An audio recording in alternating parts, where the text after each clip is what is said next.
Happy Sabbath, friends. It is good to connect with you for a few minutes. I wanted to share a few thoughts.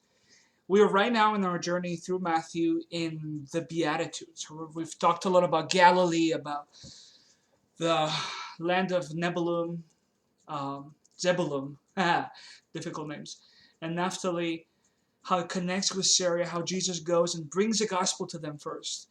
And when he sees this crowd and he sees this multitude, he sits with them and he tells them the following: Blessed are the poor in spirit, for theirs is the kingdom of heaven.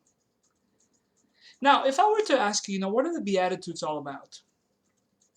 What are they about? What's the point of them?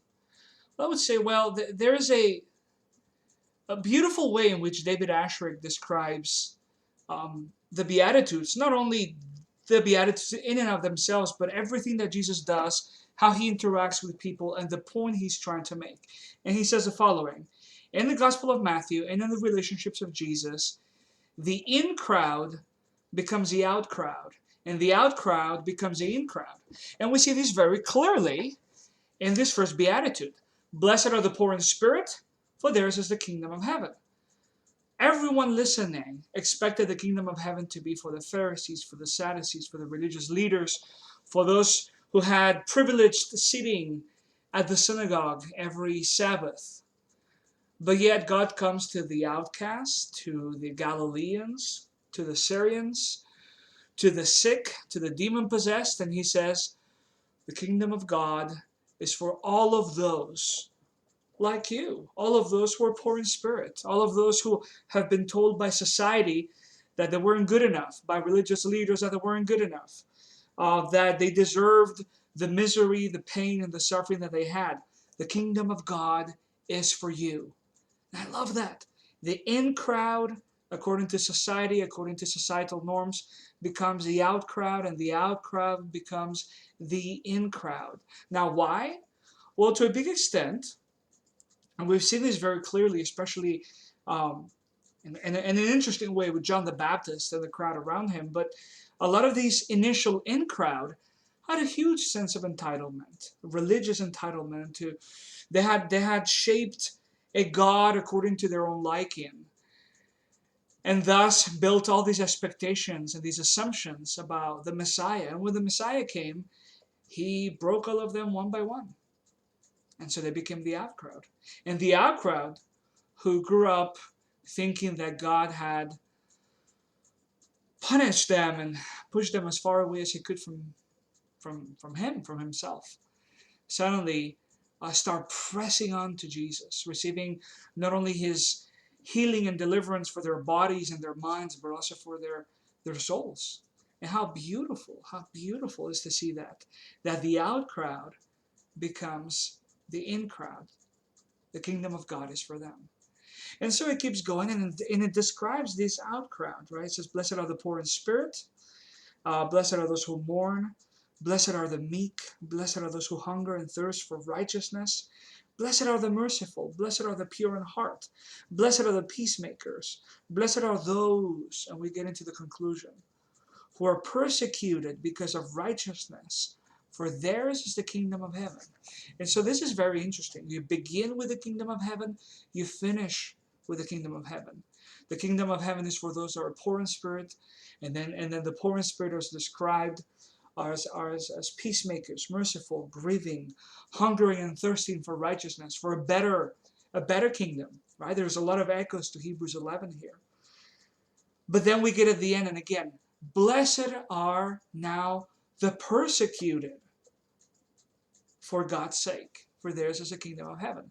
Now, again, I'm borrowing today a lot from David Asscherick, but when thinking about this, he asks us the question, making up a word, are you persecutable as a Christian? You see, in Matthew 10, when Jesus sends his disciples, I'm just checking out my phone, I'm going to read it from there.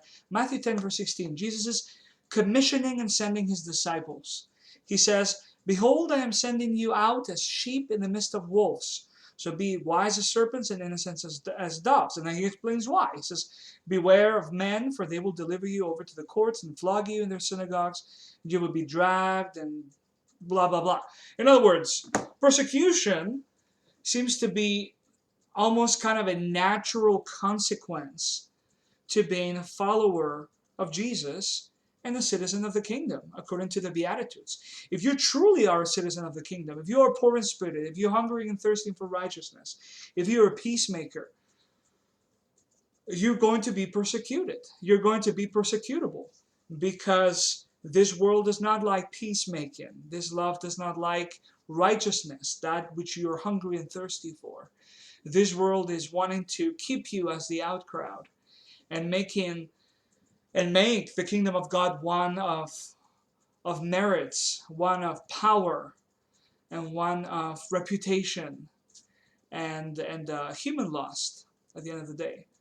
So a lot of us right now are grieving for the luxuries and privileges that we get for living in a country like the United States. Hey, we don't have a building. Hey, we can go here and there and everywhere.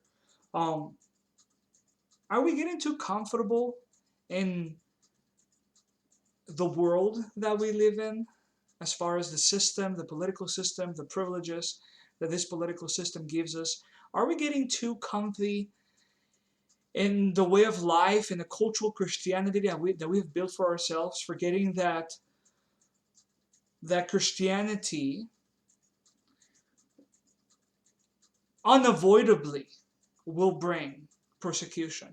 Not because you're going around being a troublemaker or attracting anger or causing things in order to find yourself in a pickle, but because to be a citizen of the kingdom of God is not to be a citizen of the United States.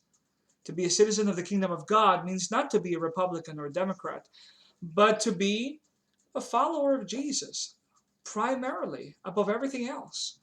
It means that while people are arguing, you're a peacemaker. While people are content with how the world is and putting their trust in humans, you are hungering and thirsting in your guts for something better.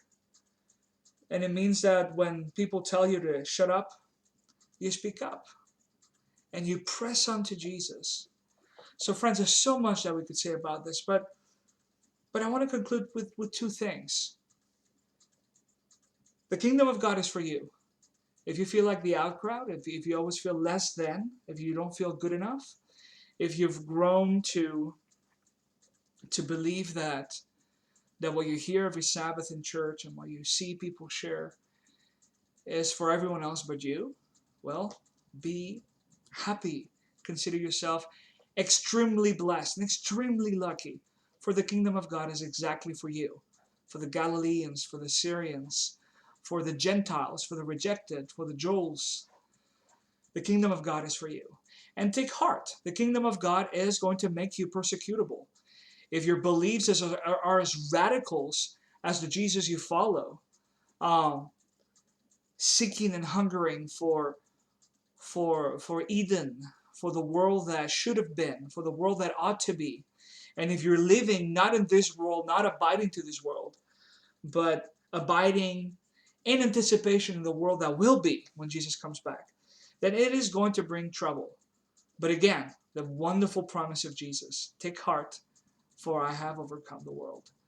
So may you have a wonderful Sabbath. May you take heart and hope and joy and this wonderful promise and this wonderful beatitude that tells me and hopefully you that we belong in the kingdom that Jesus brought and Jesus will finish establishing very soon.